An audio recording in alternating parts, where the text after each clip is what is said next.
about violence, abuse, and all of the above. So I just want to let you guys know that if you're sensitive to that stuff, maybe this is not the video to watch. I won't get into like all the gruesome details, but you'll have that image definitely of the violence. So without further ado, tonight I am going to be talking about William George Bonin. William George Bonin was born on January 8th, 1947 in Willimantic, Connecticut. He is the second of three sons by Robert Leonard Bonin Sr. and Alice Dorothy Coate. Both of his parents were alcoholics, and his father was an ill-tempered World War II veteran who physically abused his wife and the children. His mother also suffered from severe mood swings and a frequent bingo parlor while her sons remained unattended. She was regarded as being a domineering and emasculating presence in Bonin's early life.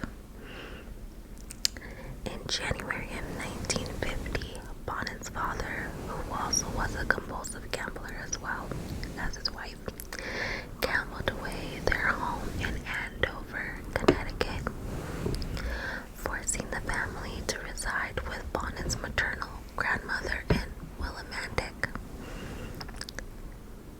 They were raised, Bonin and his brothers were raised Catholic and was baptized according to the church's doctrine. They attended St. Mary's Catholic School, where the staff repeatedly made complaints of Bonin's aggression towards other students. He had issues with truancy and also other ways he had misbehaved in school. After riding his bike into a group of young girls, he was briefly placed in juvenile hall. After returning home, he was reportedly more uncooperative towards his parents than before. In September of 1953, Bonin and his older brother Robert Jr. were placed at Franco-American School, which is a Catholic convent in Lowell, Massachusetts. The convent enforced harsh discipline by the staff, with extreme assault being commonplace. Bonin recalled nuns forcing him to punch a fence when he misbehaved. Records indicate that he was observed to function well in this structured environment. According to witnesses, Bonin was bullied and was once sexually assaulted by an older boy in 1955. So that would make him like around 7 or 8 years old.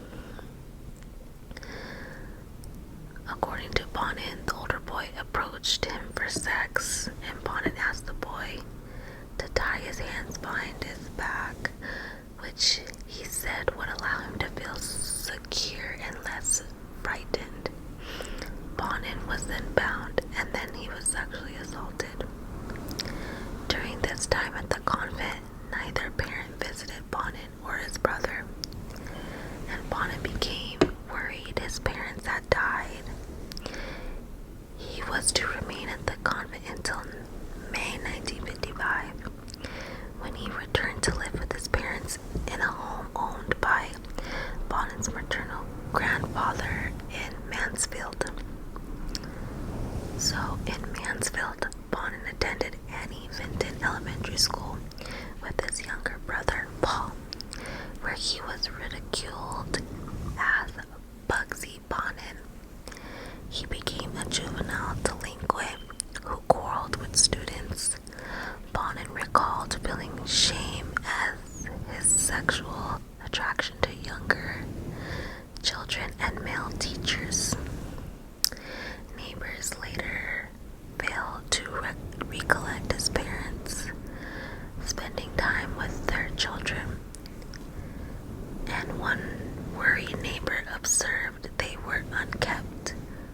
hungry, provided meals and clean clothes to Bonnet and Paul out of sympathy. Bonnet's first incarceration. Bonnet's mother often left the children with their maternal grandfather, a known child molester who had sexually abused her. She later speculated her father molested his grandsons. Bonnet and Paul were also left with Robert Jr., who, having received the brunt of the father's abuse, often beat and belittled his siblings as well. Just abuse everywhere.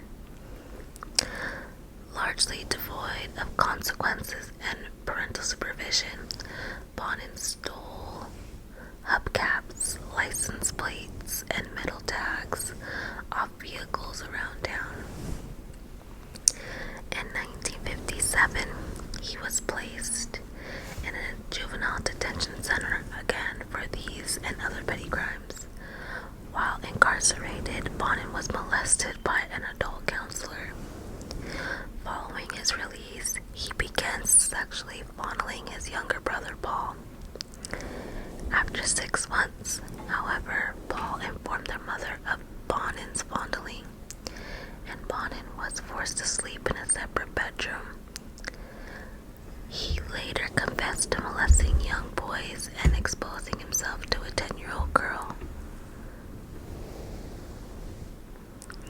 Sorry if you can hear noise, it's my brother's cat, Thor. He's kind of just around here. Anyways.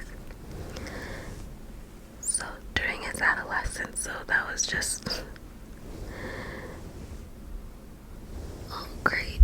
In 1959, Bonnet attended middle school adjacent to Coventry High School. Despite showing a strong aptitude for math and science, he had otherwise mediocre grades.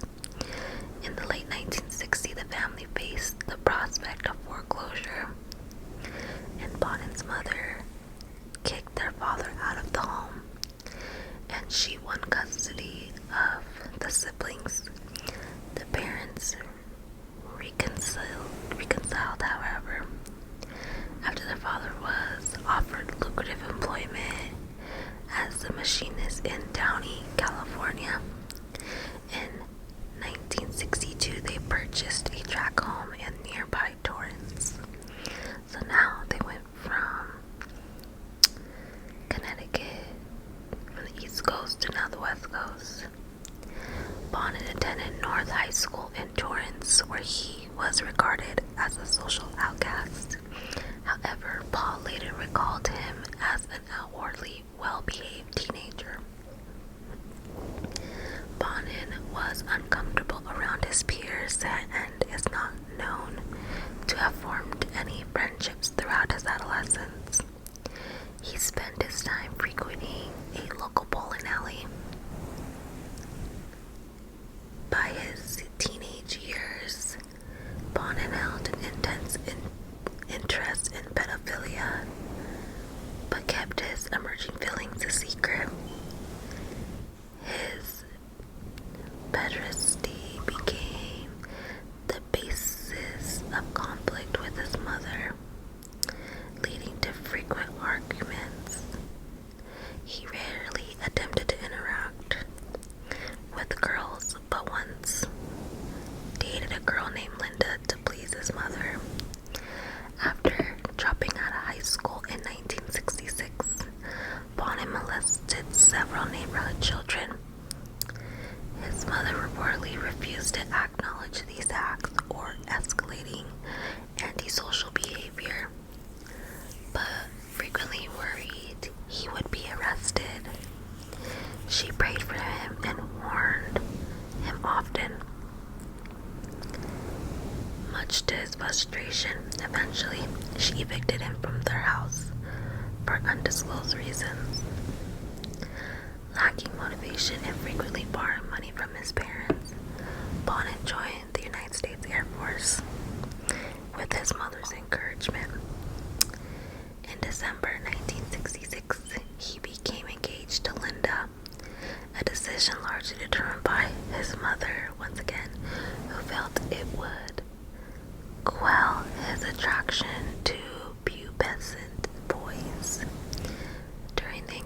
he repeatedly told Linda that he had recurring nightmares about the sexual assault and murder of a young woman.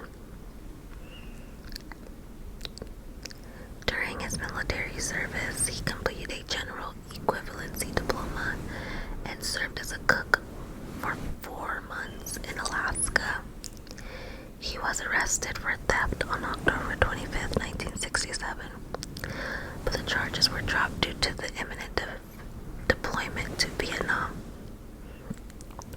He was stationed in Phu Loi Base Camp. He served 5 months of active duty in the 205th Assault Support Helicopter Unit as an aerial gunner, lodging over 700 hours of combat and patrol time. He later claimed that his wartime experience instilled misanthropic beliefs.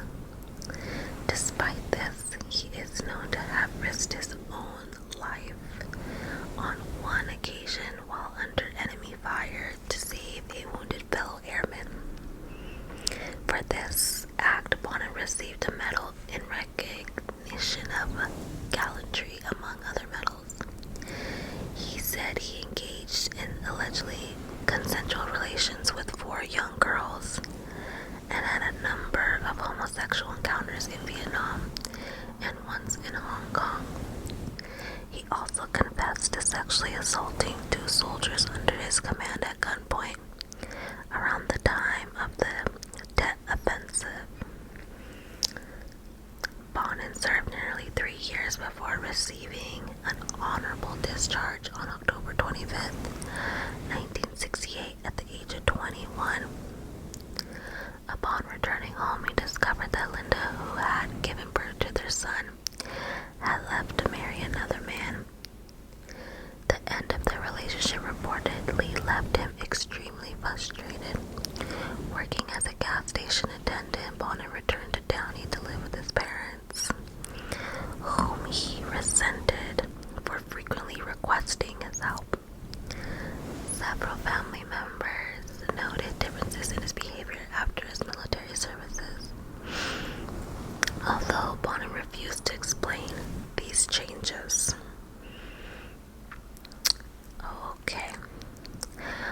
On November 17, 1968, Bonin picked up a 14-year-old Billy Jones in Arcadia, California.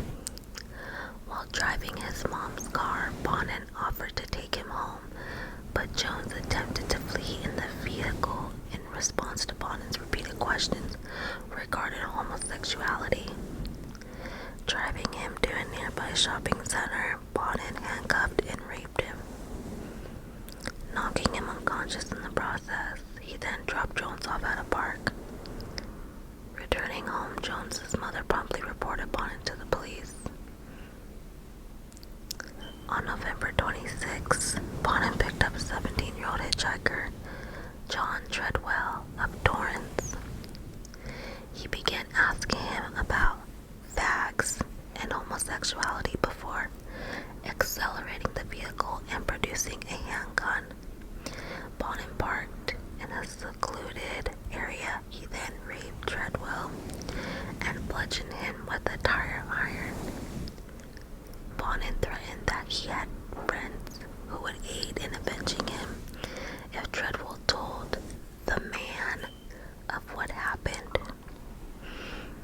On December 4th, it was reported to the Torrance Police Department by the 17-year-old Alan Pruitt that a man with a medium-length dark hair and olive complexion had offered him a ride before deviating from the highway and handcuffing him, who was essentially sexually assaulted in the vehicle.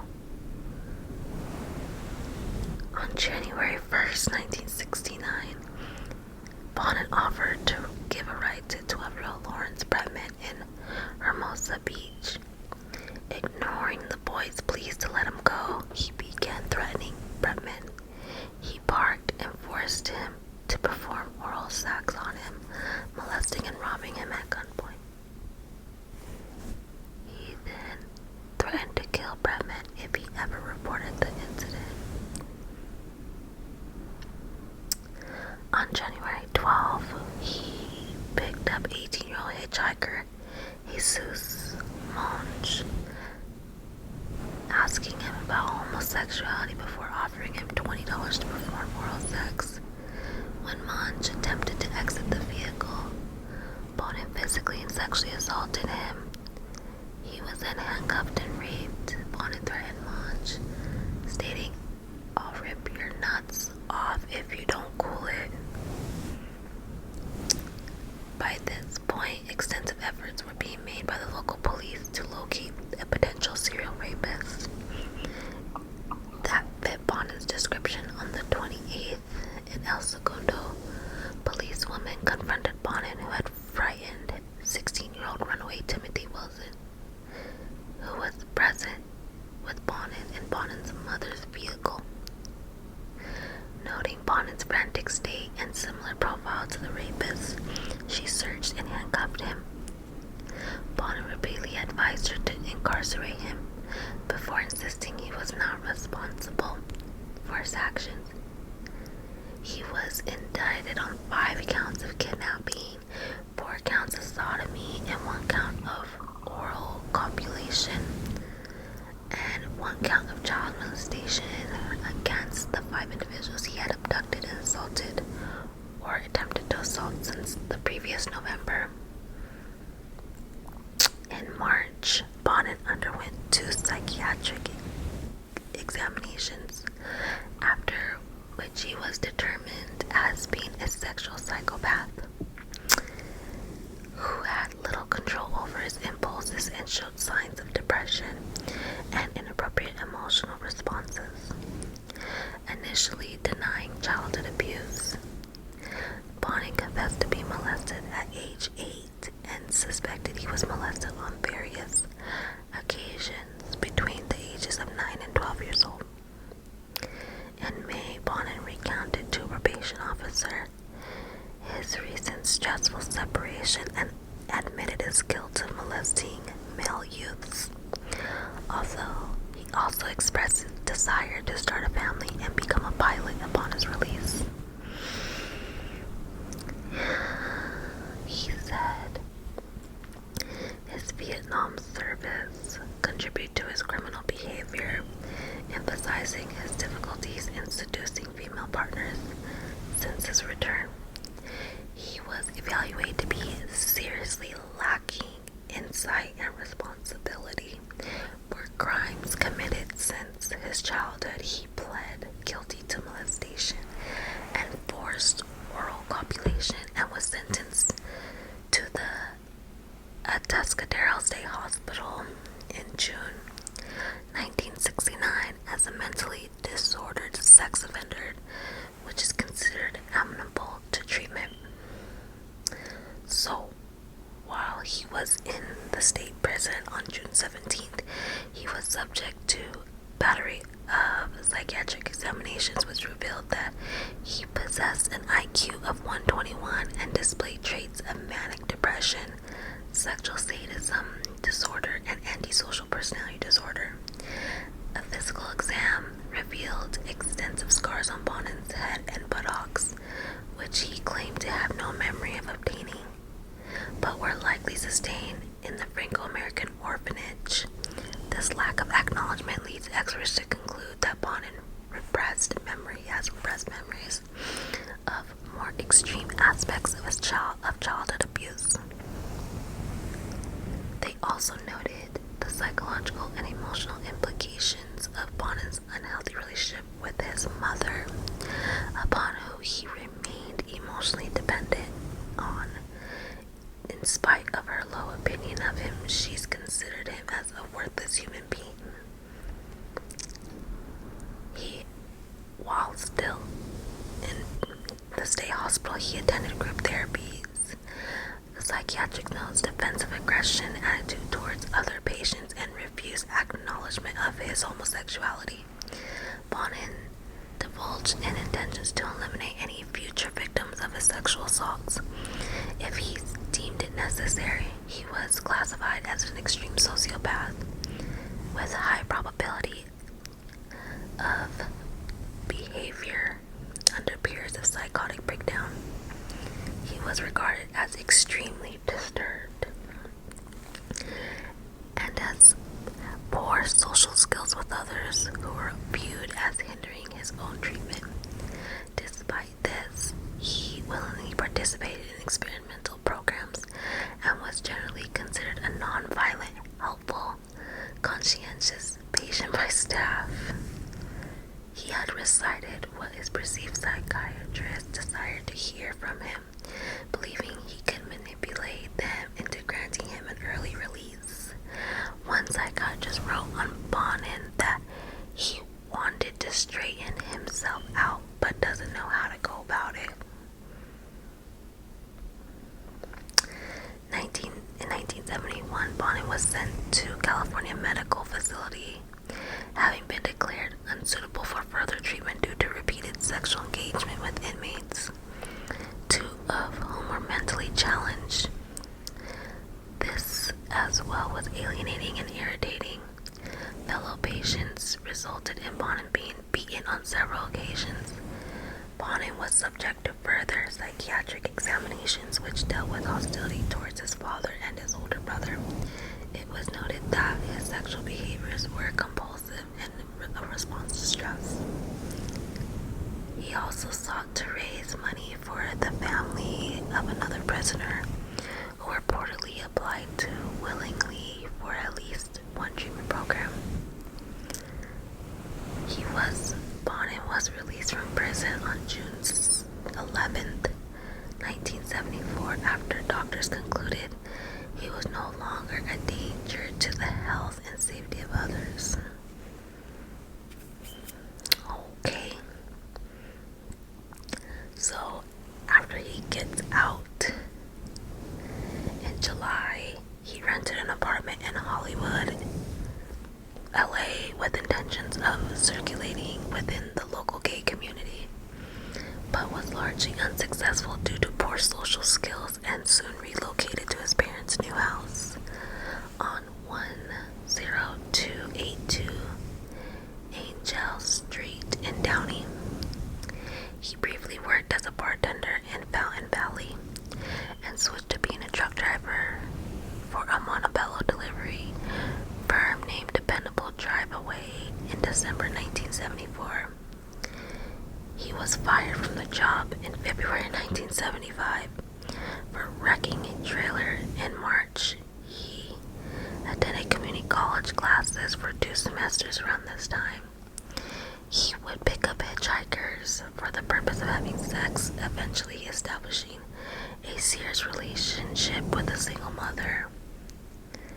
While cruising for young boys on the night of September 8th, 1975, he encountered 14-year-old David Allen McVicker hitchhiking in Garden Grove. McVicker accepted Bonin's offer to drive him to his parents' house in Huntington Beach. Shortly after McVicker entered the car, Bonin asked him if he had engaged in homosexuality. McVicker replied that he had not. He asked to leave the vehicle, which prompted Bonin to accelerate it. When McVicker attempted to leave, Bonin produced a gun and drove him to a deserted field.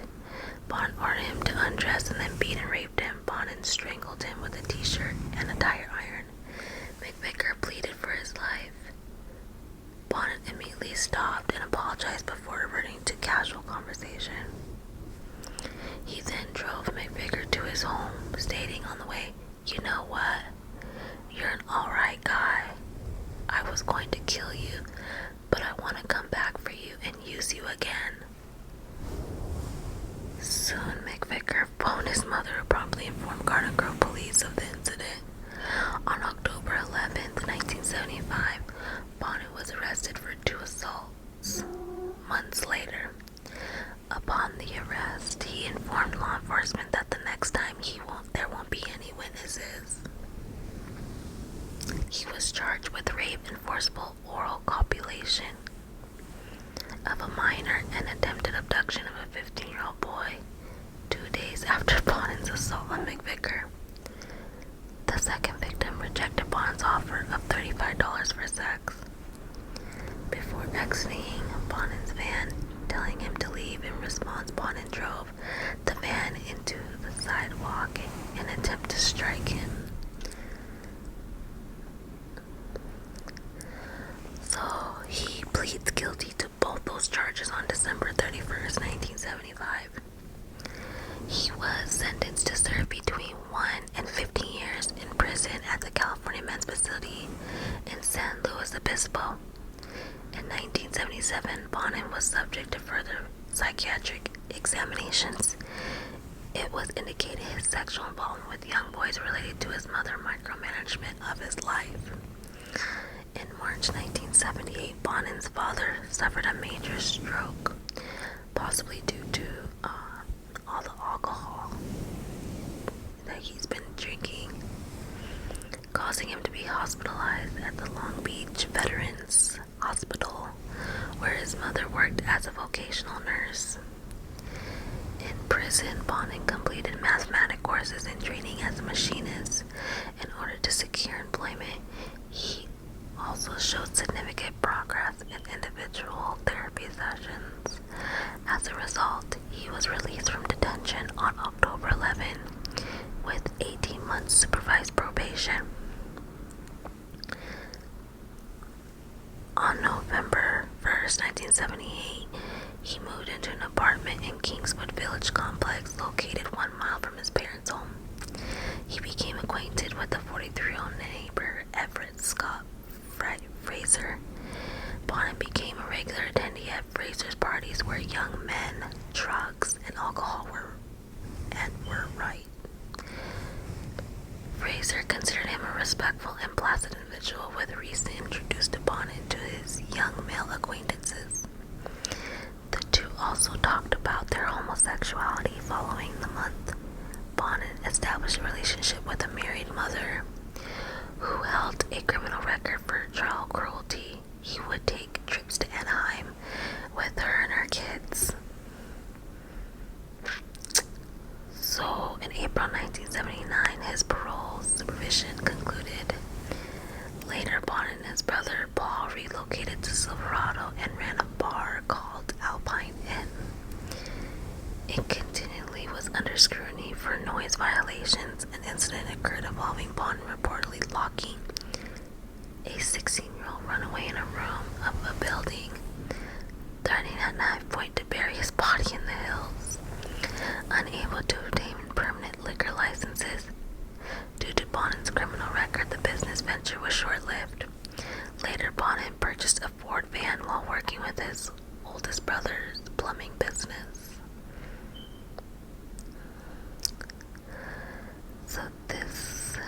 So now, this is when things started now getting worse.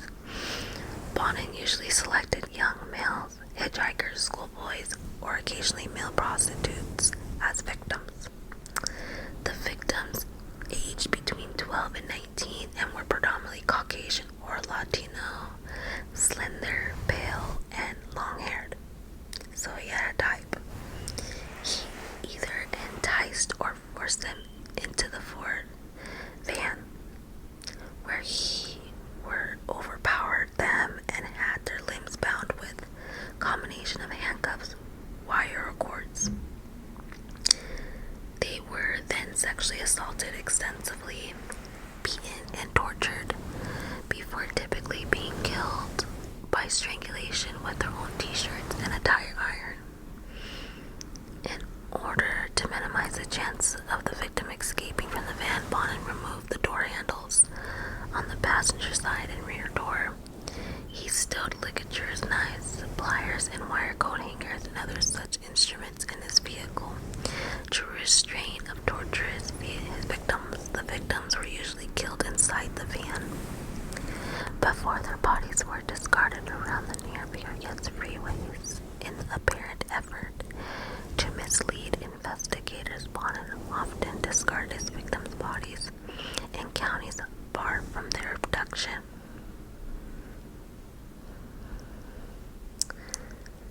So in May 1979, the first murder of which Bonin was charged was that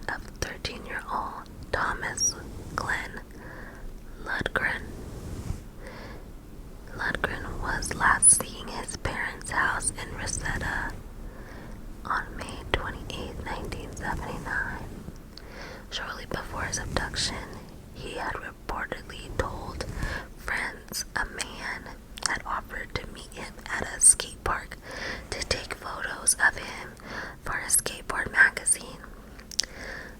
Lundgren's partially clothed body was found the same afternoon in Agora. His clothes and severed genitals were discovered in a nearby field. An autopsy revealed that Lundgren had suffered emasculation and extensive bulging. In addition, he had been slashed across the throat, stabbed, and strangled to death. An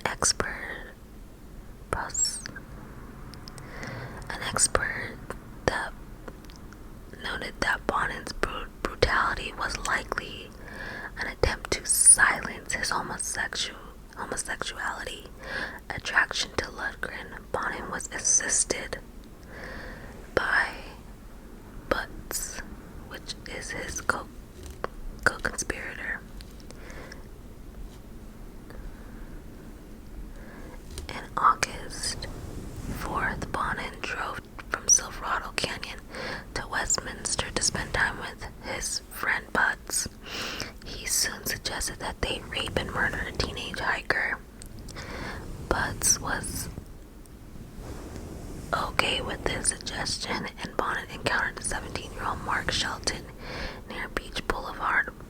Bonin offered $400 for sexual services. According to Bonin, he masturbated Shelton before Butts began sexually assaulting him. Bonin drove into Cajon Pass in San Bernardino County. As Shelton had oral sex with him, Bonin soon parked the vehicle and raped him. Enraged with fear and resistance, Bonin sexually assaulted him, and Bonin and Butts physically assaulted him until he lost consciousness. He was violent with foreign objects, including a stick, causing him to enter a state of shock, which proved fatal. He was discarded beside a gravel road in the Cajon Pass. The night of the following day, Bonin and Butts encountered another 17-year-old West German student, Marcus Krabs, attempting to hitchhike along the Pacific Coast Highway. According to Bonin, he engaged in consensual relations with the youth, who agreed to be bound with lengths of cord and ignition wire. Bonin then retrieved a knife and intimidated Krabs as Butts drove towards Bonin's home. There, Krabs again was raped and beaten, and Krabs reportedly broke loose and punched Bonin. This caused Bonin to strangle him and stab him 77 times. His body was discarded in Malibu Creek the following day. On August 9th, Bonin was again detained for molesting 17-year-old boy from Dana Point. This violation of the conditions of his parole should have resulted Bonin being returned to prison in Orange County Jail, but however, an administrative error committed prior to Bonin's scheduled court date resulted in his release.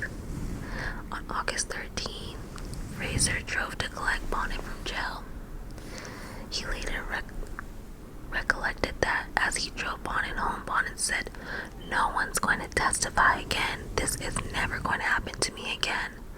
At the time, Fraser had interpreted this as a statement of remorse.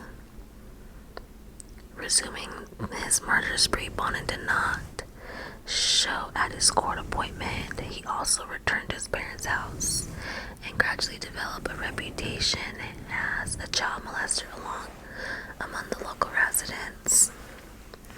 Due to his habit of inviting young boys into his house under the guise of providing alcohol and viewing pornography with them, some neighbors recalled observing young boys accompanying Bonin inside, and they would later hear screaming and crying. Bonin's family, who were occasionally present, claimed to have never witnessed Bonin abuse them.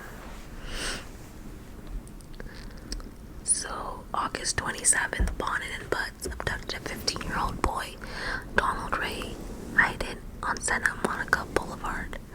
Butts was driving the van. Bonin offered him $50 for consensual sex. When Butts made an accidental wrong turn, Hayden became frantic, causing Bonin to beat him, bind, torture, and sodomize him. Bonin then strangled him to death. Butts performed oral sex on his corpse before the pair dumped his body at a construction site near the Ventura Freeway. It was discovered hours later. Hayden's rectal damage led to the coroner's theory that he had been impaled by a large object. Jesus.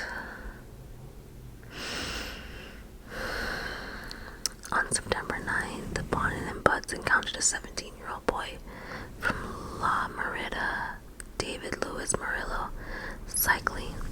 After Murillo entered the van, Bonin offered him money for sex, which he refused. He then attempted to fondle Murillo before binding him and driving to Butts' residence.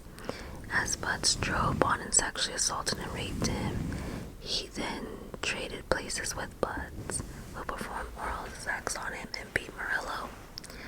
They then parked the vehicle, bound him, and raped him. He was extensively bludgeoned. He then strangled. His body was discovered alongside Highway 101 on the 12th. On September 17th, Bonin picked up 18-year-old Robert Wierostek in Newport Beach. Same thing, offering him money for sex. Robert refuses, where they tie him up. Him and Butts beats him, strangles him, rapes him. They even torture this boy by bending his fingers back, then sexually assaulting him and bludgeoning him before strangling him. His body was found on September 27th along the 10 freeway. Bonin is not known to have killed again on until November 1st. He and Butts abducted and murdered an unidentified young man with brown hair who Bonin claimed to be 5'6" and 18 years old. At some point, Bonin allegedly said the man was to die because your folks paid us to find you and kill you. The two beat him and Bonin strangled him to death before inserting an ice pick into his head. His body was discarded alongside the State Route 99 south of Bakersfield. Again, on November 30th, an uninsisted Bonin abducted 17-year-old Frank Dennis Fox from Bellflower, sodomized and strangled him until he died. His body was found 2 days later along the Ortega Highway 5 miles east of San Juan Capistrano. The body bore signs of binding, blunt force trauma. 10 days later, a 15-year-old boy from Long Beach, John Frederick Kilpatrick, left his home and was offered money for sexual services by Bonin. After engaging in mutual oral sex, Kilpatrick was bound and raped by Bonin before being transported to his parents' house, where he was flagellated and stringed. He then strangled him to death with it. His body was discarded near Rialto. It was found on December 13th, but Kilpatrick remained known as a John Doe until August 5th, 1980, because of his troubled background, which had previously caused him to disappear for days. His mother hesitated to report him as a missing person, obviously. His friends also mistakenly reported seeing him at the mall. As a result, he was not reported missing until February 1980. So yeah, that's a long time. So now we're in 1980. Between January and February, he had encountered a 16-year-old boy in Ontario, Michael Francis, near the McDonald's near the Chino Airport. Under the guise of providing drugs to sell him, Bonin parked behind an apartment building in a van, and Bonin bound, beat, and raped him. His his body was found along Highway 71 in the outskirts of Chino, and his body was not identified until March 24th. On the morning of February 3rd, Bonnet invited 16-year-old Boyd to his parents' house to drink and have sex. Bonnet allegedly caught him stealing $100 from his billfold and furiously resolved to commit a murder. Later that evening, he drove to Hollywood with Gregory Miley with a specific intention of committing a murder with him. They encountered 15-year-old Charles Miranda nearby the Starwood nightclub along Santa Monica Boulevard. According to Miley, Bonnet and Miranda had consensual sex in the van as he drove. Bonnet then told Miley that Miranda was going to die. Miley asked why Bonnet would not just let him go. Bonnet replied, "Because he'll know us and know the van." Bonnet beat, bound, and gagged Miranda and informed him that he had to be killed due to his early robbery. Miranda began begging for his life. Bonnet began sexually assaulting Miranda, and Miley unsuccessfully attempted to rape him. In frustration, the two started physically assaulting him, and Bonnet strangled him to death. His body later dumped in a LA alleyway. 5 minutes after discarding the body, Bonnet suggested to Miley to do another one. Miley initially protested and stated that he wanted to go home, but eventually complied. A few hours later in Huntington Beach, the pair encountered a 12-year-old James Maccabee. Maccabee had been dropped off at the corner bus by his older brother, who had given him money to take the bus to Disneyland. He was lured into Bonnet's van on the promise he'd be driven to his intended destination, that he would be given marijuana. According to Miley, Maccabee got in the van and Bonnet drove to the grocery store. Bonnet parked the van and began hugging and kissing Maccabee before binding him and telling him he was being kidnapped for ransom. Bonnet began punching him, and then Miley drove around. Bonnet raped and bludgeoned him with a tire iron. Bonnet then forced him to sleep in his arms. Upon Maccabee's waking, Miley and Bonnet beat him into unconsciousness, and Bonnet crushed his neck with the tire iron. Bonnet then strangled Maccabee to death, and he and Miley discarded the corpse at a construction site in Walnut. Maccabee's body was discovered 3 days later. The next day, Bonnet was arrested for violating the conditions of his parole. He was remanded in custody at the Orange County Jail until March 4th. So, following his release, he hired a truck driver, and at a dependable driveway, he angered his boss, who was unaware of his status as a sex offender, by picking up hitchhikers in the presence of one occasion by taking long, unnecessary routes. On March 14th, Bonnet abducted 18-year-old Van Nuys man Ronald Gatelin. He beat and sodomized him and hacked him with an ice pick. The following day, his body was found by an industrial building. Oh my god. March 21st, Bonnet offered to give a ride to a 14-year-old hitchhiker, Glenn Norman Parker. Parker was beaten and raped with objects, then strangled with ligature, burned with a cigarette, and had his rectum distended. Later that day, 15-year-old Russell Dwayne Rue was abducted in Garden Grove. He was bound, beaten, strangled to death, and estimated over 8 hours of captivity. The two boys' bodies were discarded in Cleveland National Forest, close to the Ortega Highway, and found on the 23rd. On Friday evening in March, Bonnet again offered a 17-year-old William Ray Pugh a ride home. As the pair left Frazier's residence, Pugh accepted, and during the ride, Bonnet asked him to have sex. According to Pew, he attempted to leave the van once Bonin slowed down at a stoplight. Bonin grabbed him, dragged him back inside, and admitted he enjoyed abducting, restraining, torturing, and strangling hitchhikers. Bonin then informed Pew how to murder without getting caught. Bonin said that he had chosen to refrain from sexually assaulting and murdering Pew, not out of a sentiment, but because the pair had been seen leaving Fraser's party together. So he'd driven to what he claimed was his home, and then the van left and he ran to his house. Wow, he actually lived. Pew kept associating with Bonin. On March 25th, Bonin and Pew abducted 15-year-old runaway Harry Todd Turner from LA Street. Turner had escaped a boys' home in Lancaster 4 days prior.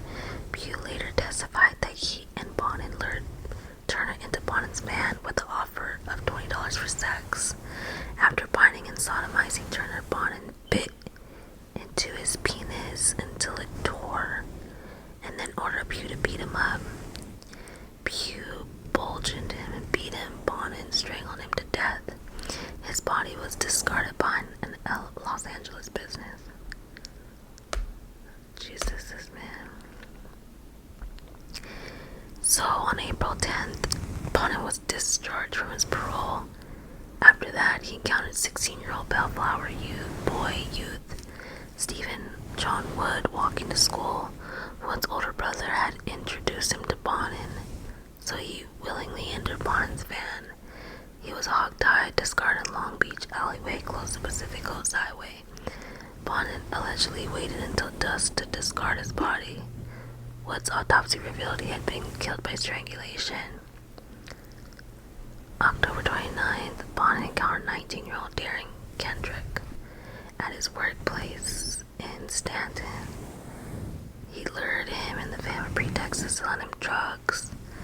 Bonin then drove to Bud's apartment in Lakewood, and they asked Kendrick whether if he was gay or not. Kendrick attempted to flee. Bonin and Bud bound him. Then Bud sodomized him. Bonin raised the volume of Bud's sound system so that nobody could, neighbors couldn't hear him scream. Bud's then held Kendrick's mouth open wide. Bonin poured chloral hydrate down his throat, causing him to sustain chemical burns. Kendrick fought his attackers but stopped before complaining of dizziness. Bonin then strangled him, and Bud drove an ice pick through his ear, fatally wounding his cervical spinal cord. His body was discarded behind a warehouse close to Artesia Freeway. Same old thing. Again, May 12. Bonin abducted and murdered an acquaintance of his. He later stated that he decided to kill them when they had awoken that morning because he was tired of having him around. The 17-year-old Lauren Sharp was discarded behind Westminster gas station. His body found on the 18th. The autopsy revealed he's been sodomized, beaten, strangled. May 19th, Bonin and Butts went on another killing spree, but this time Butts refused, didn't assist him. Bonin abducted a 14-year-old Southgate boy, Sean King, in Downey. King was strangled to death before his body was discarded in Ukaipa. Bonin then visited Butts' apartment and bragged to him about the murder. So finally, by early 1980, all these murders were being received by the media. They were paying attention to it, and leading gay rights activists actually had offered a reward totaling $50,000 for information, leading to the conviction of the suspect or suspects. That's a lot of money back then. Having by this stage determined the definitive link between many of the recurrent murders, investigators of the jurisdictions where victims had been abducted or discovered had been began to share information to hunt the suspect or suspects. 6 officers from 3 jurisdictions formed a task force dedicated to the apprehension of them. In May, Pugh had been arrested for auto theft. On the 28th, he overheard the details of the ongoing murders on the local radio broadcast and confided to a counselor that he knew the perpetrators, which was described to him by Bonin 2 months prior. This counselor reported Pugh's suspicions to the police, who in turn relayed the confidential tip to the LA Police Department. Homicide Sergeant John St. Johnson conducted an extensive interview with Pugh the next day, although Pugh withheld the fact that he had accompanied Bonin on one of his murders. The information he provided to St. John to deduce that Bonin might be the Freeway Killer. David McVicker, whom Bonin had spared in 1975, also contacted authorities by this time to report the suspicions Bonin may be the Freeway Killer. His suspicions were not dismissed but regarded as one of the numerous public tips to be investigated. That same day, Bonin was still going and picking up homeless people. He was an 18-year-old boy, James Michael Monroe, whom had encountered him while cruising for male prostitutes to move into his family house in exchange for sex. Monroe was a runaway from St. Clair, Michigan, who had been evicted from his family home in early 1980. Monroe had gone to California to meet a friend but became homeless after he was robbed of money. Then he entered male prostitution in Hollywood. While at Bonin's home, Monroe, who was bisexual, began a consensual relationship with him. He accepted an offer of employment of dependable drive-away. Monroe later described his initial impression of Bonin as being a good guy and really normal. Oh wow. On June 1st, Bonin informed Monroe that he wanted them both to abduct, sexually assault, and murder a hitchhiker. A police investigation into Bonin's background revealed his extensive history of conviction for sexually assaulting teenage boys. St. John assigned a surveillance team to monitor his movements. They began surveilling Bonin on the evening of June 2nd, 1 hour prior to Bonin and Monroe's discarding of a body of Bonin's final victim. Wow. Hours earlier, Bonin and Monroe encountered 18-year-old Stephen J. Wells on El Segundo Boulevard. Bonin and Monroe enticed him into the van. According to the pair, upon learning Wells was bisexual, Bonin had consensual sex with Wells before persuading him to go to his parents' house. There, the two continued to have sex. Later, Bonin paid Wells $200 to allow himself to be bound with a clothesline. Wells became suspicious of their intentions and frantic. Bonin retreated to the kitchen, telling Monroe they were both going to kill Wells. They then gagged and beat him in the hallway. Wells pleaded for his life, but Bonin strangled him to death. Bonin ordered Monroe to retrieve a cardboard box, which the two placed Wells' body inside and carried to Bonin's van. Later, driving to Butt's apartment, Bonin informed Monroe that he, Butts, and others had committed many of the Freeway Killer murders. At the apartment, Bonin invited Butts to view Wells' body in the van. Bonin then asked where he should dispose the corpse. Monroe later testified that Butts dissuaded Bonin from discarding it in nearby canyons and recommended discarding him near a gas station.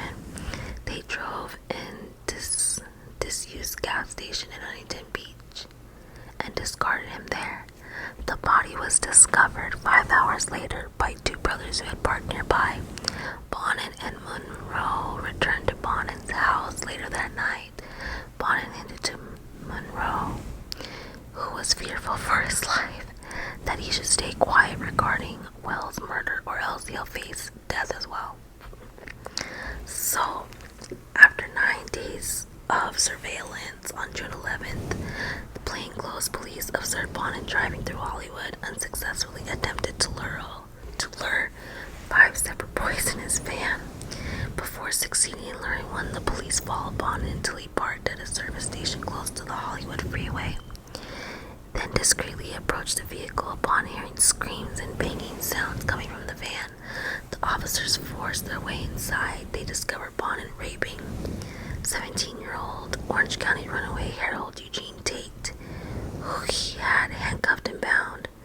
So he was initially charged with the rape of a minor and was held of suspicion of Miranda's murder. He was detained in lieu of $250,000 bond. Later, Bonin's girlfriend notified his boss of his arrest, aiding that the arrest was in connection to the Freeway Killer case. This caused Monroe, already apprehensive at Bonin's absence from work that day, became frantic. The next day, Monroe stole Bonin's car and fled back to Michigan, where he temporarily resided before being arrested. So, inside Bonin's van, the investigators discovered numerous artifacts which proved his culpability in the freeway murder case, the freeway murders. These included various restraining devices, knives, and a tire iron. They also noted the removed door handles of a forensic examination of the van and Bonin's home revealed extensive traces of blood stains. Inside a glove box, investigators discovered a scrapbook of newspaper clippings related to the murders. Bonin's 61-year-old father died of cirrhosis of the liver on October 11, 1980. 4 months after Bonin's arrest, his condition sourced from an extensive alcohol addiction. So, Bonin confessed his guilt to St. John after reading a letter from Sean King's mother, imploring him to reveal the location of her son's body. Bonin made sure to clarify, however, that it was not to ease the mother's pain, but on the knowledge that because King was buried in San Bernardino County, police would likely buy him a hamburger for lunch on an extensive trip. Wow. Over the course of several evenings, Bonin confessed to abducting, raping, and killing 21 young men and boys in graphic detail. He expressed no remorse for his actions, but showed extreme embarrassment and regret for being caught. An Orange County investigator recalled that there was not a policeman in that room that did not want to kill him for his confessions. He stated that his primary accomplice in the murders had been Butts, while Miley and Monroe were accomplices in other murders. So, he was arraigned for murder of Grabs on July 25th. On July 29th, he was charged with additional 15 murders, to which he had confessed to anyways. In addition to the 16 murder indictments, he was also charged with 11 counts of robbery, 1 count of sodomy, and 1 count of mayhem. He was held without bond. So, he was not gonna get out on bond. They arrested his accomplices as well, which obviously so all the preliminary hearings were held in LA before LA County Superior Court. Bonin formally pled innocent to all of the first 14-degree murder charges and the numerous counts of sodomy.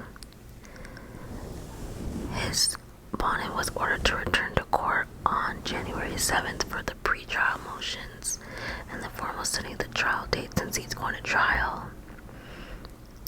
So let's see. On the 7th, Buzz was arraigned on 5 counts of murder and 3 counts of robbery. By this point, he had been listed as an accomplice in the murders of Ludgridge, Shelton, Krabs, Hayden, Murillo, Worlsteck, Kendrick, Wells, and the November 1979 John Doe. 4 days later, after his formerly he committed suicide by hanging himself with a towel. That's Butts, the accomplice. He had attempted suicide at least 4 times prior to his arrest, and he committed suicide because he couldn't take responsibility for his actions. Obviously, a coward mode. On October 19th, Bonin was brought to trial in LA and charged with 12 of his victims whose bodies had been found within the county. He was tried before Superior Court Judge William Keene, and the trial commenced on November 5th. Okay. So, yeah, he was he's being charged for all that. So, on November 24th, a prison inmate, Lloyd Douglas, testified that Bonin had bragged to him of his culpability in the Freeway Killer murders. While both were in LA County Jail in 1980, Douglas then alleged salacious details regarding Bonin's torture victims that were otherwise not supported with valid evidence in the cross-examination. Of course, he's gonna brag when he goes to jail and all that other stuff. He's just... So, the finale. On the 25th of December, the jury formally began their deliberations. On January 6, 1982, they convicted Bonin of 10 of the murders of which he was tried. He was not found guilty of the murders of Ludgren and King, of committing sodomy upon Krabs, of committing mayhem upon Ludgren, and of the robbing of other victims. Later, the prosecution and defense made altering pleas for the actual sentence of the jury should be decided, with Norris requesting the death penalty and Chevret requesting life imprisonment. The jury further found the special circumstances regarding within California state law. Bonin was found guilty and thus unanimously recommended to receive the death penalty. Bonin was cleared of the King's sodomy and murder because he had led police to King's body in 1980 under the agreement that he was doing so he could not be used against him in court. Therefore, the prosecutors had discussed King's disappearance at the trial, but not the discovery of his body. He was cleared of those charges of mayhem and murder against Ludgren because, according to Lopez, he had strenuously denied committing this particular killing in their interviews. So, he was sentenced to the death penalty. So Bonin was then ordered to await his execution via the gas chamber at San Quentin State Prison. He remained unmoved upon learning of the sentence, having earlier informed his attorney he fully expected to receive the death penalty. So he was still going to the other counties to be prosecuted, where he already knew that it didn't matter. He had all these convictions. So on death row, so now that he's in prison and away from society, thank God, Bonin undertook painting and writing. He wrote a series of short stories called Doing Time, stories from the mind of a death row prisoner. He also became close friends with convicted murderer Lawrence Bittaker and Randy Kraft, Douglas Clark, and Jimmy Lee Smith, who also corresponded with numerous individuals, including the mothers of some of his victims. To the mothers, he never expressed regret or remorse over the murders, purposely withholding information of his victims' families, sought and seemingly deriving pleasure of their discontent. Bonin was informed of the mother of Sean King that her son had been his favorite victim. He was such a screamer. That is terrible. So, Bonin was scheduled to be executed by lethal injection in 1992, following the execution of Robert Alton Harris, which was the first inmate in California had executed since 1967. Harris had exhibited evident symptoms of discomfort, including convulsions, for up to 4 minutes throughout the 50 minutes in the gas chamber. As such, the state of California opted to use lethal injection as an alternative execution method, branding the gas chamber as cruel and unusual. So he did do his appeals to try to get out of the death penalty. His attorneys wanted to prove he's bipolar since childhood and dealing with abuse. They were trying to do all that. Obviously, it didn't comply. So he, on February 20th, 1996, the Ninth Circuit Court of Appeals rejected Bonin's plea for clemency on the grounds of inadequate legal representation in both trials. So, Bonin was executed by lethal injection inside the gas chamber of San Quentin State Prison on February 23rd, 1996, 14 years after his fourth death sentence had been imposed. He was the first person to be executed by lethal injection in the history of California. In his final interview given by a local radio station, less than 24 hours before his death, Bonin said that he had made peace with the fact that he was about to die, adding that his only major regret in life was that he had pursued his teenage passion of bowling long enough to turn professional. He expressed his disagreement with the state's decision to execute him, saying he thought that the death penalty is wrong. He denied responsibility for his actions, saying that he had no control over his actions. He also said he would not be able to live a normal life outside of prison. So at 6 p.m. on the 23rd, Bonin was moved from his cell to Death Watch cell, where he ordered his last meal, 2 large pizzas, 3 pints of ice cream, and 3 six-packs of Coca-Cola. His last hours were spent with 5 people he had chosen, including his attorney and chaplain, and his prospective biographer. His attorney said that he had not detected any remorse in Bonin. Okay. At 11:45, Bonin was escorted from his holding cell into the execution chamber. In his final statement given to the prison warden 1 hour before his scheduled execution at midnight, Bonin again expressed no remorse for his crimes, and he left a note that stated, "I feel the death penalty is not an answer to the problems at hand. I feel it sends the wrong message to the people of this country.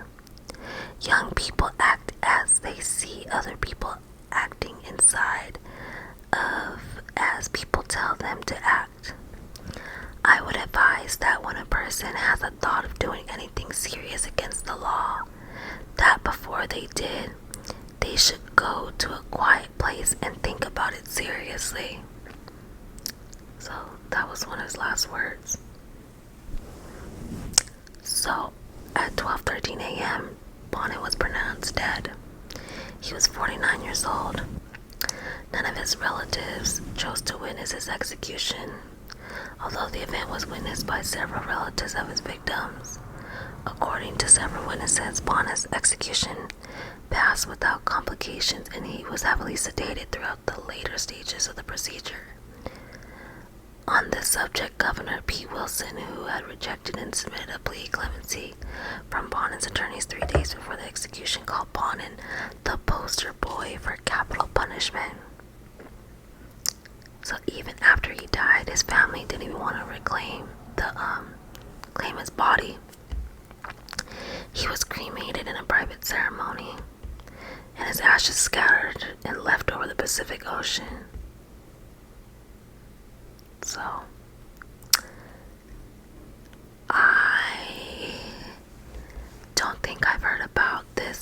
case, I probably have, but not fully. This man was brutal, vicious.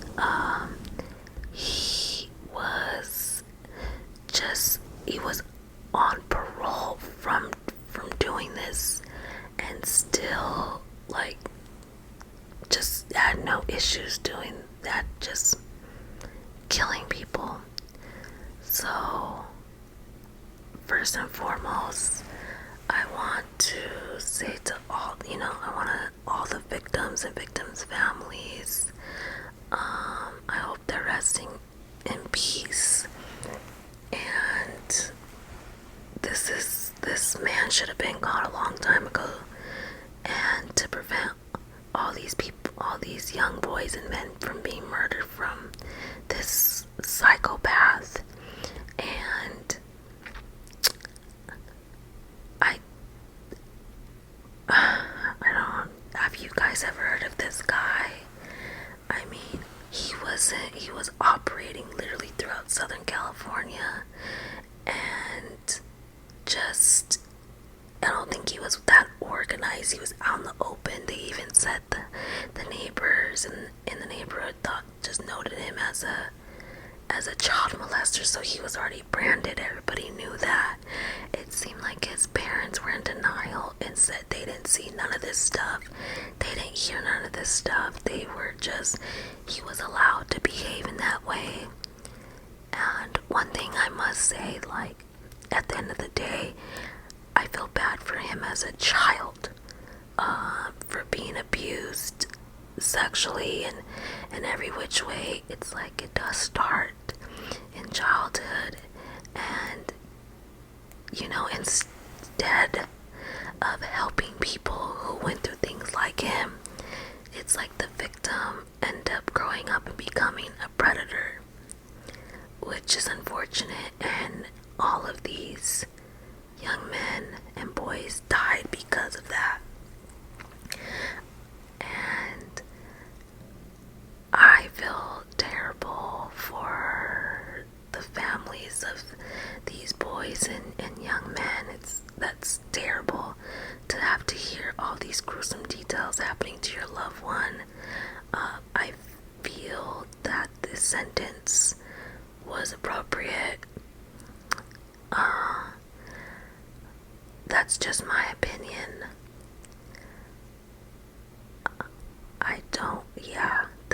It was really terrible, and I think they chose the right sentence for him. And all due respect to all the victims and family members as well. I wanted to put this video out for awareness for people that things like this are still happening, and people pray right in front of us, and we need to be aware of this, and we need to make sure this doesn't repeat, because it's still now things are still repeating and things are going unnoticed, and we need to be aware. So that's why I wanted to discuss this case, that we need to be aware and we need to say something, not just let things just pass like, oh, that's just a neighborhood child molester. No. That's a problem, right? That's a big problem. Well, I hope you guys